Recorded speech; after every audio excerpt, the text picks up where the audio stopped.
what's up? My name's Alea. Welcome back to my channel. Today we're going to be talking about my most anticipated book releases of 2023.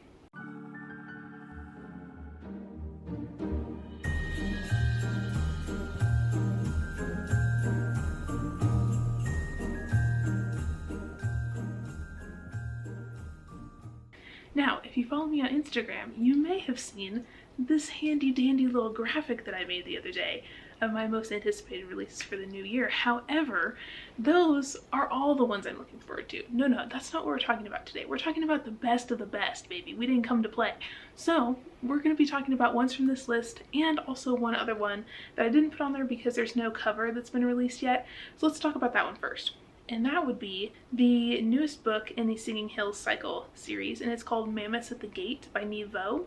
So this is book 4 in the Singing Hills Cycle series, and I've been reading one book a year as they've been coming out, and I really love this novella series. It's high fantasy, and we follow this cleric named Chi and their bird companion named Almost Brilliant as they are going around the country to different regions collecting the stories from the people who live there about what's going on with the politics, what's going on with the animals, what's going on with the folks, you know? So the last book was about the Riverlands, and it was talking about the assassins that live in the Riverlands and how badass they are, and we got to see them in some fight scenes and stuff, and it was really good and I loved it. So I'm really highly anticipating this 4th book in the series, and it's coming out in September of 2023, so there's not really like a specific release date yet or a cover, but I'm really looking forward to this one. I think it's going to be really fantastic. Next up on my list is Pinata by Leopold Gout. So this is a horror novel that's set in historical Mexico, and we're following this woman named Carmen, and she has gone back to Mexico to renovate this ancient cathedral into a hotel, and she's taken her 2 young daughters with her, and then things are kind of not what they see once they get there, and the construction workers are trying to like undermine Carmen, and they keep like messing up stuff during the construction process, and one thing leads to another, and one of the daughters almost gets injured at the construction site, and so Carmen calls it. She's like, all right, whatever, we're gonna pack up our shit, we're going back to New York, like it's not safe here. And then once they get back to New York, the daughter who had some kind of incident at the construction site ends up acting really weird, and she's kind of like changing, and the other sister is noticing that like she's not quite right. So the story is supposed to be about how our past can come back to haunt us, and it sounds really good. I really like these horror novels that have been coming out lately that are set in historical Mexico and that are kind of about like colonialism and that kind of stuff. I think they're really interesting, and this one looks really good. Next up we have Hurricane Blonde by Haley Sutton. So this is the author who wrote one of my favorite books of 2021, and that was The Lady Upstairs. She writes these really awesome like gritty noir thrillers that are about sapphic ladies, and I really loved her last book, so I'm super excited about her 2nd book. So it looks like this one's about a woman in Hollywood, and she is aware that there was this unsolved murder case like back in the 90s, and it seems like the killer may have struck again and has killed her sister, and the police investigators aren't doing anything about it, and so she kind of takes it upon herself to try and find her sister's killer. And it sounds like she kind of has to get back into like the rot of Hollywood to try and uncover her family's long buried terrible secrets, and it sounds really good. Haley Sutton is a really great writer, and I'm super stoked for her new book. Next up, we have another author that I really love, and it's Isabel Cañas, and she's got her new book coming out, and it looks so good, and it comes out on my birthday in August, and it's called Vampires of El Norte, and it's supposed to be about this ranch in Mexico, and weird things are happening there with the like rancher guys, and they think that there might be some vampires on the premises, and I think it's about this woman who has to team up with one of the ranchers to try and figure out what's going on. And I'm really excited for this one because I'm currently reading The Hacienda, and it is so good. This author's writing style is so lyrical, but it also is just so good at painting a picture in your head, and she's really good at writing these super creepy, eerie scenes that just make you really uncomfortable, but she explains them so well, so you never feel like you're confused about what's going on, and her characters are also really vivid, and she just sucks you in right from the jump. So I'm really excited about her new book, especially because it has vampires, and this cover, probably my favorite cover of 2023 that I've seen so far. It looks so good, and I'm so excited that it's coming out on my birthday this next year, because that's going to be just the best birthday present I could ask for. A new Isabel Cañas book? Hell yes. I'm so excited for that one. Okay, next up we have another book from another author that I read last year that I really liked.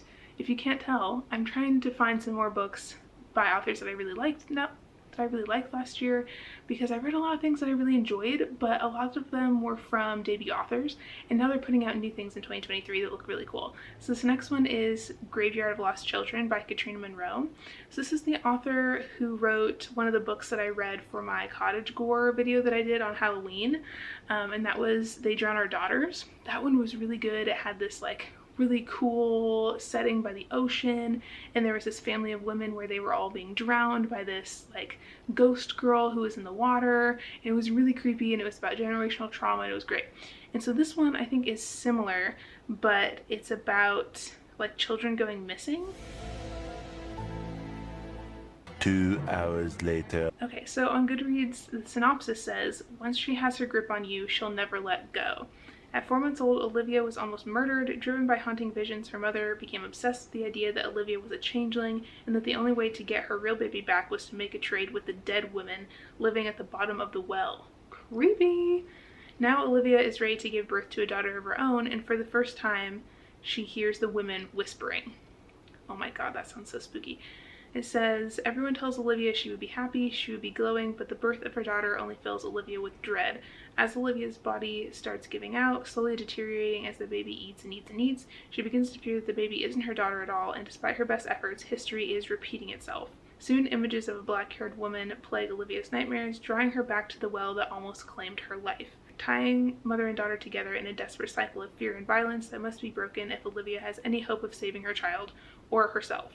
Oh my gosh, that sounds so haunting. This author is really good at writing generational trauma stories about women, and they're so creepy and so compelling, and I think this one sounds really, really good. I'm really interested to see what she does with this next book.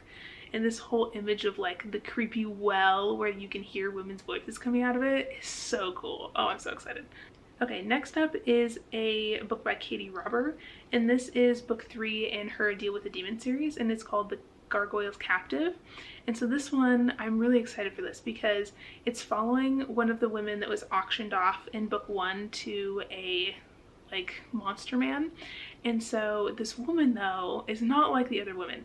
She is a human, but she's a monster hunter. And so she ends up getting auctioned off to this gargoyle guy who lives up in the mountain with the other gargoyles, and he's like the king.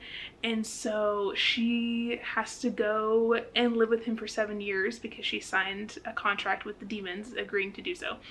And I think that it's kind of her way of trying to like infiltrate the demon realm and like kill the monsters, but somehow they end up like falling in love. And I'm interested in this one in particular because in book 1 during the auction, the gargoyle guy makes a comment about how like he doesn't really care which one of the human women he gets. And I think that comment is going to come back to bite him in the butt because this girl is badass and she does not come to play. And even the other human women during the auction are like, this girl's kind of weird. Like she seems really like predatory and like overconfident as we're like being auctioned away to these strange monster men we don't even know. And so I think this is going to be quite the dynamic with these two. It might be like a hate to love monster romance kind of vibe, and I'm really, really here for it. It sounds really cool. Plus we don't really hear about the gargoyles in the first book, so I'm interested to see like what their deal is, because the gargoyle guy like has wings too, so I don't really know what all of his powers are, but it sounds really interesting. And then the next one I want to tell you about is the new book from Talia Hibbert, and it's her debut YA romance novel, and it's called Highly Suspicious and Unfairly Cute. And I actually have an arc of this one, and so this is a novel about these two kids who are in high school. And the back says, could you brave the wilderness with your highly suspicious and unfairly cute ex-best friend? So I think it's like an ex-best friend to lovers kind of romance. I don't know if they're like all the way to enemies or not, but they obviously like don't get along very well anymore. And the girl is an influencer. She's like really big on TikTok and stuff. And the guy is this like clean-cut athlete. And I think there's also some mental health rub in here. Like I think the guy has OCD. And so anyways, it's about them having to survive the great outdoors. I think they're on some kind of like nature trip, and they got kind of like stuck together, and so they're like camping outside and stuff. And this looks like it could be really cute. It also has like little text messages and parts of it and stuff, so I think this could be good. I'm not really sure if it's going to be my cup of tea or not, because I've read Talia Hibbert's adult stuff before. Like I read Mary Inkmas a couple years ago and I really liked that one, but obviously that one is very like adult and explicit and stuff, and I don't think that's what this is going to be because they're like teenagers. So I'm not sure how I'm going to feel about that, but I do like Talia Hibbert's writing style and I think that she can do angst really well, so this could be really, really poppin'. And then next up, I wanted to tell you about another YA romance, and it's called 6 Times We Almost Kissed by Tess Sharp. So Tess Sharp is the author who wrote The Girls I've Been, and I read that one, I think it was in 2021, and that was one of my best books of that year. It was so good, and that one also has a sapphic love story in it, and it was really well written, so I'm thinking that this could be really good. Tess Sharp is really good at writing YA novels that are really, really gripping. And so, you know, the characters are young, but you don't feel like they're immature or obnoxious or anything like that. Like, she really writes these girls well. And so this is about 2 girls, and they've always kind of like clashed with each other, but their moms are best friends, and so they see each other a lot. And then things kind of take a turn because one of the mothers needs a liver transplant, and so the other mom says, okay, I'll give you my liver. But because both of the moms are kind of like down and out because of this surgery, they decide that they're gonna have all of them live together. So like both the moms and both the daughters are living in one house together during their senior year of high school, and so the girls like can't get away from each other. But they have this thing where they like argue with each other a lot and stuff, but they have almost kissed like multiple different times, and now they like can't really get away from each other because they have to live in the same house because their moms are not doing well. So they kind of make this pact that they are gonna like play nice and they're not gonna have any drama or anything because they're going through this scary time with their moms having this major surgery and the transplant and everything. But their rooms are like right across from each other, and they keep having these like almost kissing kind of angsty moments with each other. So I think this could be really, really cool. It sounds like they have to kind of like confront their feelings for each other, and I'm not sure how that's gonna go with like their moms being friends and like living in the same house and all that kind of stuff. It sounds very angsty, but I trust that Tess Sharp can write it well because she really can do angst and she really can do sapphic romance, so I'm here for that. I think it could be really good. And then the next one I'm really excited for is Hellbent by Leigh Bardugo. So this one just came out on January 10th, and it's the sequel to Ninth House, and that's one that I read in 2020. It's one that I really need to reread this month, and I'm excited for Hellbent because it's a sequel we've been waiting for a very long time.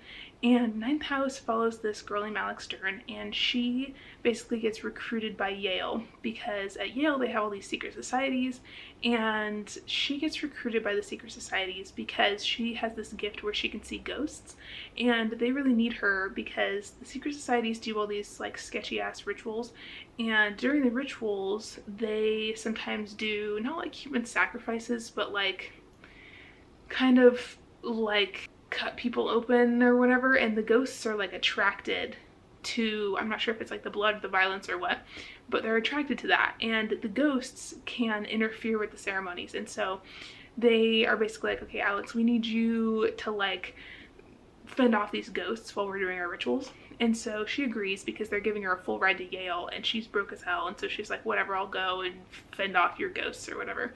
And so she gets there and she realizes that the secret societies are actually kind of sinister and doing some weird stuff. And so she is kind of like on edge about it. And then one day a girl shows up dead on campus, and Alex thinks that the secret societies have something to do with it. And so she ends up kind of looking into this murder and investigating it herself, and she has a ghost who helps her investigate this murder, and things kind of like go from there.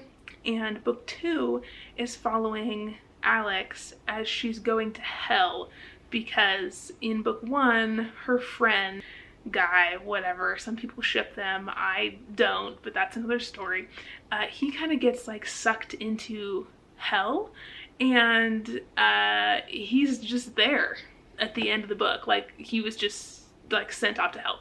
And so in book 2 Alex is going to get him, and I don't know how that's gonna go, but it sounds interesting. I hope that it kind of has like some Dante's Inferno vibes. Like I'm not really sure what the hell is gonna look like in this book, but I think it's gonna be good. I really like the paranormal fantasy elements of this series. I think it's really interesting. It's also very gritty and very dark, so if you want to read Ninth House and like get into the series, definitely look up trigger warnings first, because there's definitely trigger warnings for like sexual assault and death of a friend and drug use and all that kind of stuff. Alex has been through a lot of shit before she came to Yale, and so definitely be aware of that going into it. But I do think that it's a really good fantasy series. It's very different. It has like dark academia vibes, but it's not like secret history or whatever. It's very like gritty and dark and paranormal and that kind of thing. So anyways, I'm really looking forward to Hellbent. I think it's going to be very interesting. It's also a very chunky book, so I think that Leigh Bardugo can do a lot with this sequel. And then next up, we have Grady Hendrix's new book called How to Sell a Haunted House. So I just got an arc of this the other day. It's an audiobook arc, and so I think I'm going to listen to this really soon. I'm very excited. The synopsis says, every childhood home is haunted and each of us are possessed by our parents. And according to the Goodreads synopsis, it's about these two siblings named Louise and Mark, and they basically have to go back to their childhood home after their parents have passed away, and they're trying to like go through their parents' stuff, and the mom collected like some really creepy shit, and she has this whole like collection of porcelain dolls that are really weird, and the brother is like trying to get rid of them, and the sister is like, no, we should keep them for sentimental reasons, and the house is just very creepy, very messed up, and the siblings just feel like they're haunted by their parents and their upbringing, and it sounds really creepy and interesting. And the end of the synopsis says that sometimes the only way to sell a haunted house is to burn it all down. Oh my god, I feel like this could be so creepy and poppin', but also I don't really know if I'm into creepy dolls, so this could be a time, especially on audiobook. This might scare the shit out of me, but I'm excited for it. It looks really cool. I'm really excited to get into Grady Hendrix in 2023. I've never read one of his books, but I have my best friend's Exorcism on my TBR as well, so I'm hoping that I can get to both of those this year. Next up on the list is the new book from Martha Wells. So this is her fantasy debut, and it's called The Witch King. Okay, so it looks like this one comes out May 30th of 2023, and it's about demons and witches. And it says, after being murdered, his consciousness dormant, unaware of the passing of time, while confined in an elaborate water trap, Kai wakes to find a lesser mage attempting to harness his magic to his own advantage. That was never going to go well. So it sounds like it's about a witch who's imprisoned, and he is trying to escape, and he's trying to like get in contact with some of his allies to come and like save him, and he's having issues with his magic and people are like trying to steal it from him. This is also a really long book. It's like 430 pages. So we'll see. I haven't heard any reviews for it yet, but I love Martha Wells. Her writing is really, really good. I really like her Murderbot Diaries series, but that's also very different because those are really short novellas. So we'll see what she does with this, but I have faith that her writing is going to be really, really good. And then the last book on this list is the new book from Lee Mandello. So this is the author who wrote Summer Suns, which is one that I really enjoyed in 2021. And so this new one is called Feed Them Silence, and this is supposed to have a very different vibe. I think it's about a creepy scientist who's doing some kind of like experiment with wolves. Okay, so the synopsis says, Lee Mandello dives into the minds of wolves and Feed Them Silence, a novella of the near future. So this is only like 112 pages. It comes out March 14th of 2023, and it's about this guy, Dr. Sean, who's trying to like be in kind with one of the last remaining wild wolves, and he studies like neurology and like the mind, and it's about him and another scientist who are like teaming up and are studying this last wolf. And it's supposed to be about intimacy and freedom, and they're trying to like see the world through an animal's eyes and like taste the forest and stuff like that. But it says that their work has a terrible cost, and apparently the doctor is like getting so into her work that her mind and body and her relationship with her wife are all like suffering. And she's becoming like really obsessed with this last wild wolf. So it sounds really different from Lee Mandello's last book, but it looks really intriguing. So those are all the books that I'm excited for 2023. Let me know in the comments what books you're really looking forward to in the new year, because there's lots of good new releases that are coming out. And as always, if you have not subscribed, I would love it if you consider doing so. I post a lot of videos about books and reading vlogs and all kinds of fun stuff like that. So if you want to see more from me, hit that subscribe button. And as always, I will see you in another video very soon. Bye!